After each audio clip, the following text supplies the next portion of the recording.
what is a good application? So one that we run into all the time is machine tending. And I think lathes, for example, are the perfect fit for robots, especially if you can integrate a bar feeder on the front end of it. Robot's really just opening the door, taking the part out, maybe doing an inspection, putting it in a bin or into a fixture, going back and closing the door and waiting for the next one to be done. We were with a customer just a couple weeks ago where that's, you're 10 to 15 minutes per part that somebody would just be sitting there doing nothing really, waiting for the part to be ready.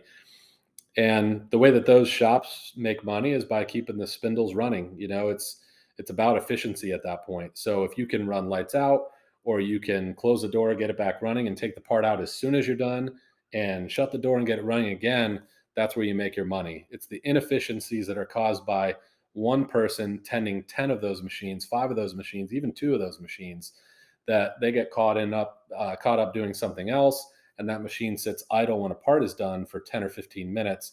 Then, okay, I'll go swap that out, shut the door, going around doing a bunch of other things again. That's what causes the bottleneck.